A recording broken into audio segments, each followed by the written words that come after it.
अ Kings tell, ये जो class 8 का चैप्टर है किंग आर्थर के बारे में है। हिस्ट्री का एक इम्पॉर्टेंट फिगर है king Arthur. King Arthur was the king of the Britons several hundred of years ago, कई 100 साल पहले की बात है। किंग आर्थर की कहानी है, इंग्लैंड के किंग आर्थर।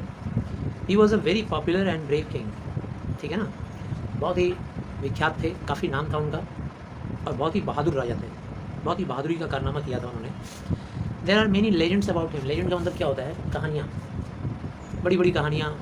तो उनके बारे में बहुत सारी कहानियाँ, फेमस कहानियाँ प्रचलित हैं।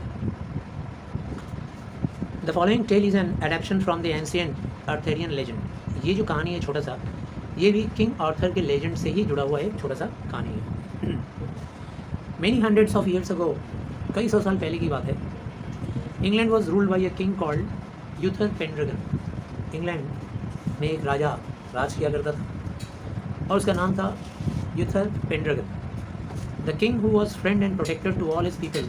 वो राजा अपने राज्य के सारे लोगों का प्रोटेक्टर था, मतलब उन सबका देखभाल करने वाला, उन लोगों का संरक्षक, उन लोगों का protector, saviour. People of Britain lived in peace and happiness. Britain के सारे लोग काफ़ी शांति में ज़िंदगी जी रहे थे और काफ़ी खुशहाल ज़िंदगी जी रहे थे। Tending their flocks and tilling their fields. सारे लोग अपने फ्लॉक्स पे अपना हक रखते थे, उनके भेड़ बकरियाँ, उनके गाय, उनके जो 4 पैर वाले जानवर थे, उन सब का ख्याल रखते थे, मतलब उसके ऊपर उनका मालिकाना हक था। कैसा लगेगा सोचो, तुम्हारी भेड़ बकरी है, मालिकाना हक तुम्हारा नहीं रहेगा, तुम लेके जाओगे ग्रेजिंग करवाने के लिए और कोई तुमसे ज़बरदस्ती उसको छीन लेगा, तुमको डरा के, तुमको धमका के ज़बरदस्ती वो तुमसे छीन लेगा। तो ऐसा नहीं था, सबका मालिकाना हक था अपने अपने कैटल्स के ऊपर, अपने अपने भेड़ बकरियों के ऊपर, और सबकी ज़मीनों की मलकियत भी उनके पास थी। मलकियत बोलने का मतलब, suppose you own a plot of land, कोई एक छोटा सा प्लॉट ऑफ लैंड है, वो तुम्हारा है। अब कोई आकर ज़बरदस्ती लाठी दिखा के छीन ले तुमसे, तो ऐसा नहीं था। यूथर पेंड्रगन के राज्य में जितने भी लोग थे, उनका अपने ज़मीन पे अधिकार भी था, अपने जानवरों पे भी अधिकार था। यूथर पेंड्रगन ने एक बहुत ही ब्यूटीफुल लेडी आइग्रेन से शादी किया। उसका नाम क्या था? आइग्रेन। वो उसकी रानी थी और उन दोनों का एक बेटा भी हुआ। This child was the heir to the royal throne.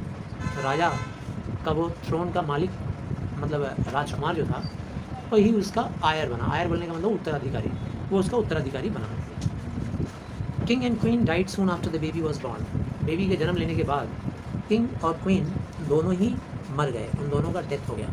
King का भी डेथ हो गया और क्वीन का भी डेथ हो गया। इट वॉज डिफ़िकल्ट टाइम, बहुत ही मुश्किल की घड़ी थी भाई। क्यों मुश्किल की घड़ी थी?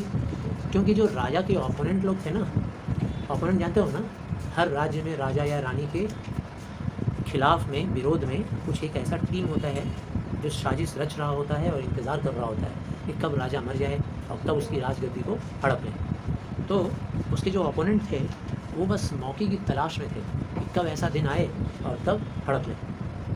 King Uther Pendragon have two wise counsellor.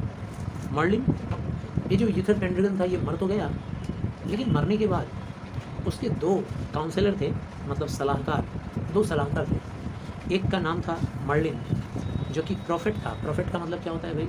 भविष्यवक्ता, भविष्य बताने वाला, और मैजिशियन भी था, वो जादूगर भी था। एंड द ब्रेव नाइट, और साथ ही साथ एक और इंसान था उनका सलाहकार, उसका नाम था सर उल्फियस। ये जो सर उल्फियस थे ये बड़े बहादुर योद्धा थे। तो राजा के 2 सलाहकार कौन कौन से थे? एक था मर्लिन, ठीक है ना, और दूसरा कौन था वीर बताओ? भजन सुन रहे हो? दूसरा कौन था? सर उल्फियस। सर उल्फियस जो थे वो योद्धा थे, और जो एक सलाहकार था जिसका नाम था मर्लिन, वो बहुत बड़े प्रॉफिट थे और मैजिशियन थे। They were greatly trusted by the royal family. अच्छा, शाही परिवार उनका काफ़ी विश्वास करते थे। शाही परिवार मतलब राजा रानी, वो लोग उनका काफ़ी विश्वास करते थे। When the king and queen were no more, जब राजा रानी नहीं बचे, दोनों ही मर गए, तो काउंसलर मेट सर एक्टर। तो ये 2 के दोनों सलाहकार मिल के आपस में प्लान किए कि चलो राजकुमार को बचा लेते हैं उनके ओपोनेंट से। और वो लोग किसके पास गए? वो लोग सर एक्टर के पास गए। ये जो सर एक्टर थे ये बहुत ही ट्रस्टवर्दी इंसान थे, विश्वास के पात्र, राजा और रानी के विश्वास के पात्र, उनके दोनों काउंसलर के भी विश्वास के पात्र थे। तो उसके पास ये दोनों लेकर गए बच्चे को। काफ़ी ठंडी रात थी और हवा चल रही थी, आधी रात को ये लोग पहुँचे। आधी रात को क्यों गए भाई? आधी रात को इसलिए गए ताकि ओपोनेंट लोग देख ना लें। अगर ओपोनेंट लोग देख लेंगे तो वो लोग जान से मार डालेंगे बच्चे को। क्यों? कोई भी उत्तराधिकारी बचा रहेगा तो वो राजा बन जाएगा, तो उसको जान से मार डालते वो लोग। दे प्लेस्ड इन हिज हैंड, उसके बाद वहाँ सर एक्टर के हाथों में जाकर बच्चे को उन्होंने सौंप दिया, पकड़ा दिया। बच्चा बहुत ही वेलवेट कलर, मतलब वेलवेट क्वालिटी के कपड़े में लपेटा हुआ था, लाल कलर के कपड़े में, शाही कपड़ा, काफ़ी खूबसूरत अंदाज में उसको लपेट कर लोग ले गए। मर्लिन ने बोला, we order you and your wife to bring up this child. दोनों सलाहकार ने, मर्लिन और उल्फियस ने एक्टर को कहा कि हम तुम्हें और तुम्हारी पत्नी को ये हुक्म देते हैं कि तुम लोग इस बच्चे को पालोगे, पोस कर बड़ा करोगे और इसको अपना बच्चा समझना। ये राजा का बच्चा है, ये जब बड़ा होगा तो इसको अपने बच्चे की तरह से पाल पोस कर बड़ा करो ताकि ये उत्तराधिकारी बने और अपने मम्मी पापा का राज्य को जाकर वापस ले सके। The boy is to be called Arthur, उसी बच्चे का नाम अर्थर है। सर उल्फियस ने कहा, उल्फियस ने कहा कि इस लड़के का नाम क्या है? Arthur. Sir actor being a true night, sir actor बहुत ही बड़े योद्धा थे। उन्होंने कोई सवाल जवाब नहीं किया उन दोनों सलाहकारों से और प्रॉमिस किया कि वो उस बच्चे को ले लेंगे और ऐसे ही अपने बच्चे की तरह पाल पोस कर बड़ा करेंगे। मर्लिन और उल्फियस को डर था, जैसा डर था वैसा ही हुआ। उन लोगों को डर था कि कहीं ब्रिटेन में मतलब आपस में जंग न छिड़ जाए, सारे नाइट्स के बीच में, सारे एल्डरमैन के बीच में, जो सारे नोबल मैन हैं उनके बीच में कहीं झगड़ा ना हो जाए। उनके वहाँ का नोबल मैन जो होता है वो हमारे यहाँ के मिनिस्टर समझ लो। अगर हमारे यहाँ का प्रधानमंत्री या चीफ मिनिस्टर का डेथ हो जाए किसी वजह से, तो उसके बाद जितने भी लोग हैं, मंत्री लोग, वो सारे आपस में लड़ने लगेंगे कि मैं चीफ मिनिस्टर बनूंगा, मैं बनूंगा, मैं, मेरी अंदर योग्यता है, सारे लड़ाई करना शुरू कर देंगे। जिसका जितना बड़ा टीम होगा वो जीत जाएगा। तो मर्लिन और उल्फियस को जिस बात का डर था वही हुआ।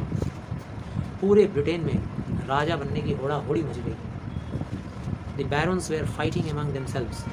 जितने बैरन्स थे, बैरन का मतलब नोबल मैन, मैंने पहले ही बताया, सारे नोबल मैन, सारे मंत्री समझ लीजिए, दूसरे शब्दों में सारे लड़ना शुरू कर दिए आपस में और थ्रोन यानी राजगद्दी को हासिल करने के लिए पूरी कोशिश करना शुरू कर दी। Britain was in the grip of lawlessness.